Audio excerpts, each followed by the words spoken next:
Hi everyone, welcome back to i-TUTOR IAS Academy Tamil Nadu History NCERT series. So today we are dealing with the chapter 8, that is Sangam age. So it's up unit the up until the 7th unit we discussed about North Indian ancient history. Okay, we discussed the North Indian part of the ancient history. So now we are moving to South. So that is South Indian history. Sangam age is all about South Indian history. So why Sangam age is important? The Sangam age, the time period is 300 BC to 300 AD. Okay, BC to AD. That's the time period of Sangam age. It's crucial in history as the foundation of Tamil culture, literature, and civilization, offering insights into early South Indian society, politics. Chera, Chola, Pandyan kingdoms are there, and economy, trade with Rome, and rich poetic tradition detailing life, love, war, and ethics, establishing an independent Dravidian identity alongside the Vedic North. So, the its literature reveals a vibrant agrarian and maritime society with advanced social structure and showcasing parallel urbanism and early literacy. So these are the main important facts of Sangam age in South Indian history. So here we will discuss further. Okay. And the Sangam age constitute an important chapter in history of South India. According to Tamil legends, there existed three Sangams. So three Sangams, Academy of Tamil Poets. Okay, in ancient Tamil Nadu, popularly called Muchanga. Okay, and these Sangams flourished under the royal patronage of Pandyas. The first Sangam held at Madurai and was attended by gods and legendary sages, but no literary work of this Sangam was available. Okay, so Tamil words are here. You can pronounce your own way, but just take care of the spelling of all. Okay, when you write the exam. And the second Sangam was held at Kabadapuram, but all the literary works had perished except Tolkappiyam. And the third Sangam at Madurai was founded by Mudattiru Maran.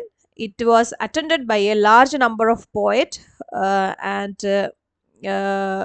who produced voluminous literature, but only a few had survived.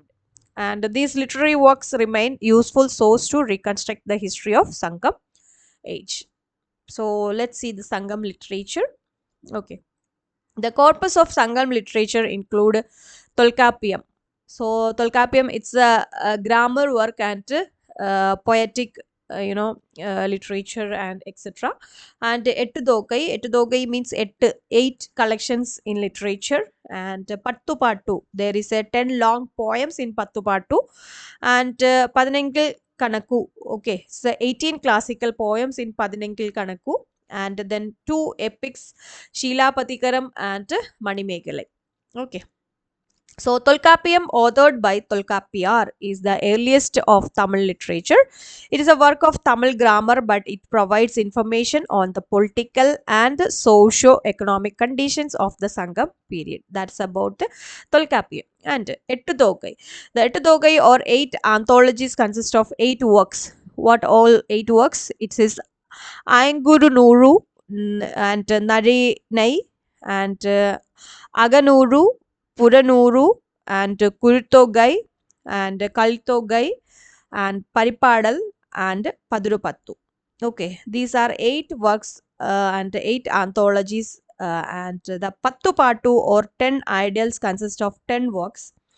That is Tirumuruga Rupadai and Poru Nararu Padai and Shiru Panaru Padai and Perum Panaru Padai and Mullai Patu and Nedunal Vadai and Madurai Kanyi and Kurini Patu, Pattina Pallai and Malay Padukadam. Okay, Malay Padukadam. So pronounce it your own way. I already discuss that. You just take care of these spellings. Okay. And both Ettudogai and Pattupattu were divided into two main groups, that is aham means love, and puram, that is valor. Okay. And Patinengil Kanaku contains 18 works mostly dealing with the ethics and morals. So this is all about 18 classical poems in this Patinengil Kanaku, all about ethics and morals. Okay. The most important among them is Tirukural, authored by Tiruvallur. Okay. And Sheila Vadigaram written by Elango Adigal, and Manimegalai by Sittalai Satanar. Sitalai Satanar also provides valuable information on the Sangam polity and the society. Okay, so this is all about Sangam literature. What are the other sources? Literature is the sources of that age. Okay, and in addition to the Sangam literature, the Greek authors like Megasthenes, Strabo, Pliny, Ptolemy mentioned the commercial contacts between the West and South India. And the Ashokan inscription mentioned the Chera Chola Pandya rulers on the south of the Mauryan Empire.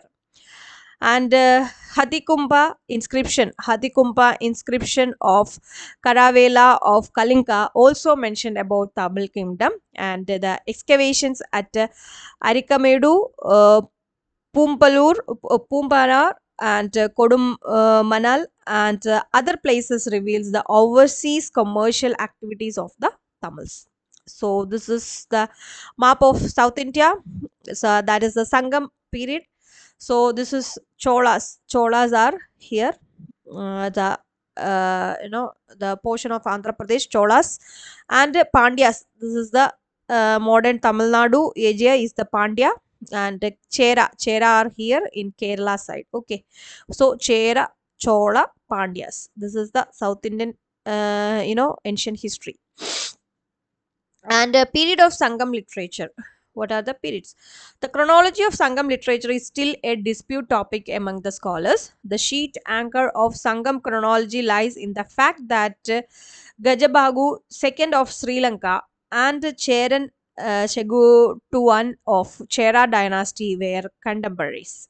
And this is confirmed by Sheila Patikaram as well as Deva and Mahavamsha.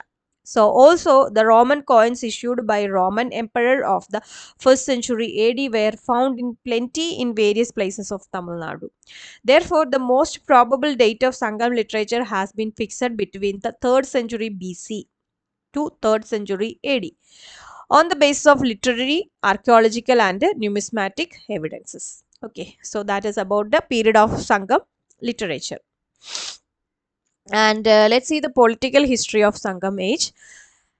The Tamil country was ruled by three dynasties, namely the Chera, Chola, Pandyas. So positions we already checked here, and during the Sangam age. The political history of these dynasties can be traced from literary references. So first of all, we will discuss about Cheras. The Cheras ruled over part of modern Kerala. Their capital was Wanchi, and their important seaport were Tonti and Musiri. Okay, they had the palmyra flowers as their garland.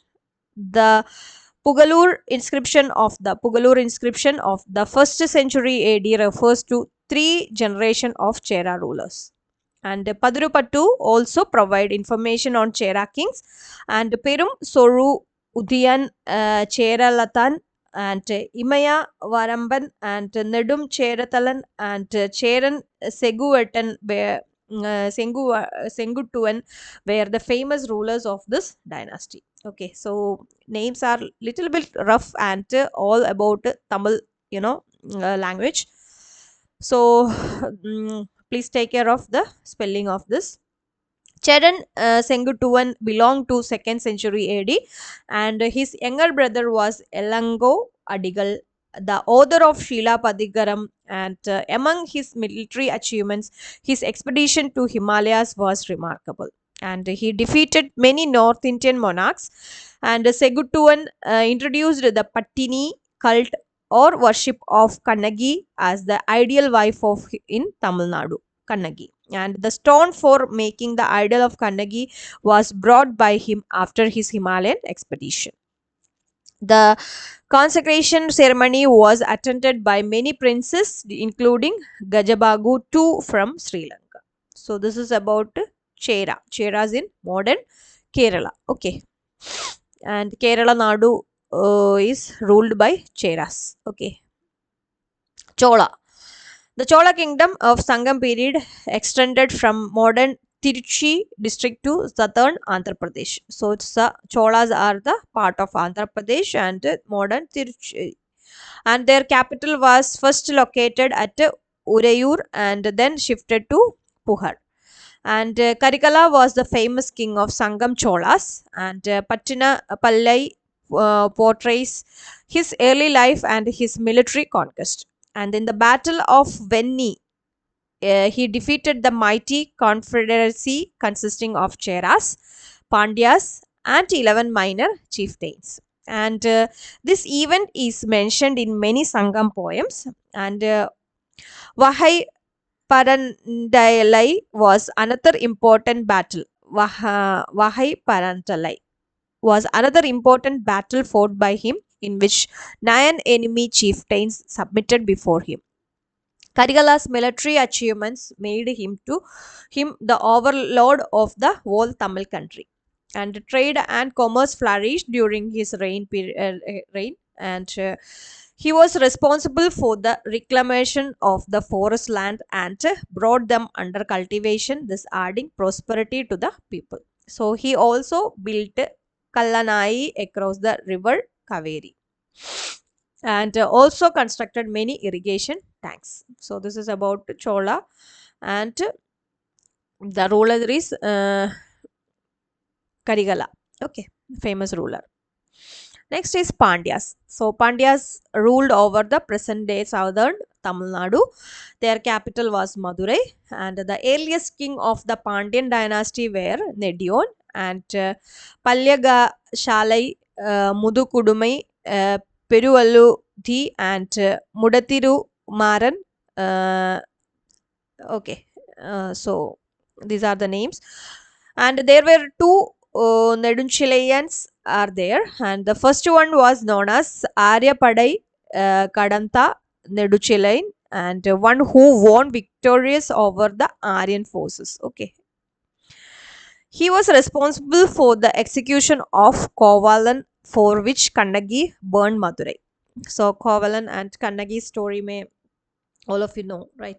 The other was Talailangatu Cheruvanera. He who won the battle of Talailanganam, and that is on Nedunchilai, and he was praised by Nakirar and Mangudi Marutunar. Okay.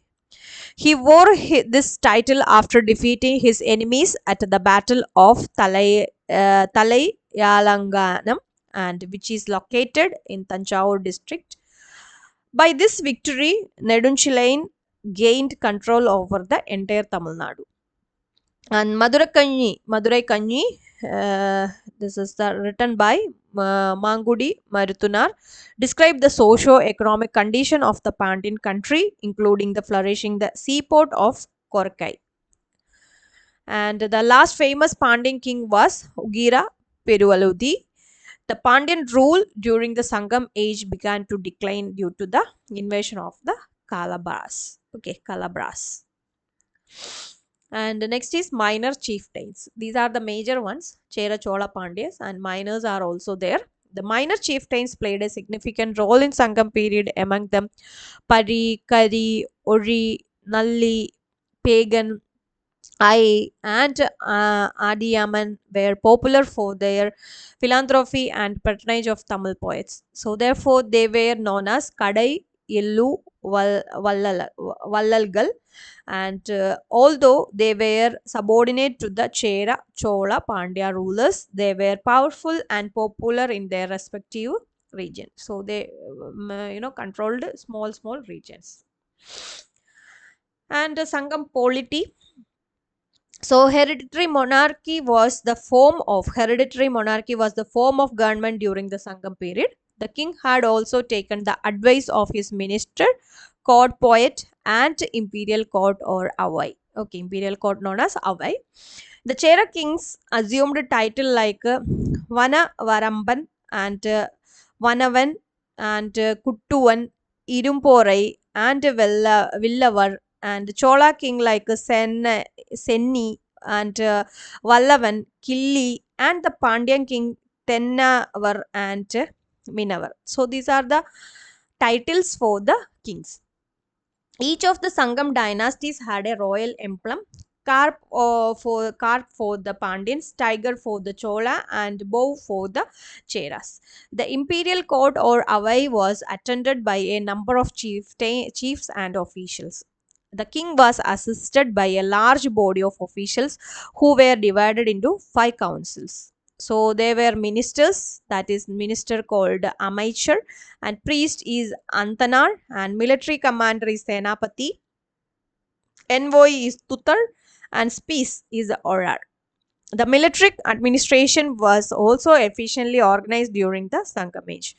Each ruler had a regular army and their respective Kodimaram, that is tuttlary tree. Land revenue was the chief source of state's income, while customs duty was also imposed on foreign trade.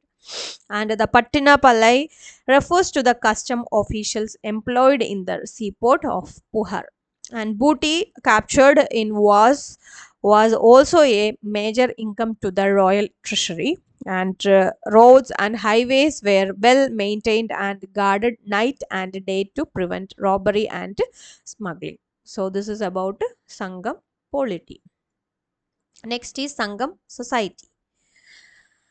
In society, Talkapiam refers to the fivefold divisions of land, that is Kurinyi, hilly tract, Mullai is pastorals, and Marudam is the agricultural land, Neidal is the coastal land, and Palai is the desert. Okay, these are the fivefold division of land.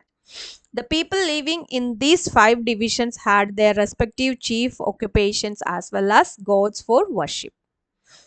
And Kurinyi, that is chief deity, was Murugan. Chief occupation, hunting and honey collection. Mullai is the chief deity Mayor, that is of Vishnu. Chief occupation, cattle rearing and dealing with the dairy products. And Marudam is the chief deity Intra. Chief occupation is agriculture. And Neidal is the chief deity is Varuna. Chief occupation is fishing and salt manufacturing. And Palai is the chief deity Koravi. Chief occupation is robbery. So this is the 5 1 2 3 4 5. Okay, so these are the 5. Tolkapiam also refers to 4 castes, namely Arasar caste, okay, and Antanar, Vanigar, and Vellar. These are the 4 caste system Tolkapiam refers. The ruling class was called Arasar. And the Andanas plays a significant role in Sangam polity and religion. And Vanigars carried on trade and commerce, and the Vellalas were agriculturalists. So other tribal group like Paratavar, Panar, and Einar, and Kadambar, Maravar, and Pulayar were also found in Sangam society. And ancient primitives tribe like Todas, Irulas, Nagas, and Veda lived in this period also. So this is about Sangam society. Okay, and next is religion. What is the religion of that time? The primary deity of Sangam period was Seon or Murugan, who is hailed as Tamil god. The worship of Murugan was having an ancient origin, and the festivals relating to god Murugan was mentioned in Sangam literature. And as he was honored with the 6 abodes known as Arupadai Vidu, and other gods worshipped during the Sangam period were Mayon, that is Vishnu, Vendan, that is Intra, Varuna, and Korave. The hero stone or Nadukal worship was significant in the Sangam period. Okay, so hero stone or Nadukal. Stone means skull. Okay, and the hero stone was erected in memory of the bravery shown by the warriors in the battle. Many hero stones with the legends inscribed on them were found in different parts of Tamil Nadu, and this kind of worshipping the deceased has a great antiquity. And position of women that time, there is a plenty of information in the Sangam literature to trace the position of women during Sangam age. Women poets like Avayar, Nachalayar, and Kakai Padiniyar flourished in this period and contributed to Tamil literature. And courage of women was also appreciated in many poems, and Karpu or chaste life was considered the highest virtue of women. Love marriage was a common practice, and women were allowed to choose their life partners. And however, the life of widows was miserable. And the practice of sati was also prevalent in the higher strata of society, that is the Brahmin society. The class of dancers was patronized by king and nobles. And next is fine arts. Poetry, music, dancing were popular among the people of the Sangam age, and liberal donations were given to poets by the king, chieftains, and nobles. The royal court were crowded with the singing bards called Punar and Viraliyar, and they were expert in folk songs and folk dance. The art of music and dancing were highly developed. A variety of yas and drums are referred to in the Sangam literature, and dancing was performed by Kanegayar, and Kutu was the most popular entertainment of the people. So this is about the fine arts and economy of the Sangam age. So now we discussed the polity, society, and economy, art, right? And agriculture was the chief occupation, and rice was the common crop, and ragi, sugarcane, cotton, pepper, ginger, turmeric, cinnamon, and variety of fruits were the other crops. Jackfruit and pepper were famous in the Chera country, that is the modern Kerala, and paddy was the chief crop in the Chola and Pandya country. Paddy. Okay, and the handicrafts of the Sangam period were popular. They include weaving, metalwork, and carpentry, shipbuilding, and making of ornaments using beads, stone, and ivory. There was a great demand for these products as the internal and external trade was at its peak during the Sangam period. And the spinning and weaving of cotton and the silk cloth attained a high quality, and the poem mentioned the cotton cloth as thin as a cloud of steam or a slough of a snake. And there was great demand in western world for cotton cloths woven at Urayur, and both the internal and foreign trade was well organized and briskly carried on the Sangam age. And Sangam literature, Greek and Roman accounts, and the archaeological evidences provide detailed information on this subject. Merchants carried the goods on the carts and on animal back from place to place, and internal trade was mostly based on the barter system. Okay, exchange with the goods. So that is barter system, and external trade was carried between South India and the Greek kingdom. After the ascendancy of the Roman Empire, the Roman trade assumed importance, and the port city of Puhar became an emporium of foreign trade. Okay, as big ships entered this port with the precious goods. Other ports of commercial activities include Todi, Musiri, Korkai, Arikamedu, and Maracana. And the author of Periplus provide the most valuable information on foreign trade, when plenty of gold and silver coins issued by Roman emperors like Augustus, Tiberius, and Nero were found in all parts of Tamil Nadu. They reveal the extent of the trade and the presence of Roman trade in Tamil country.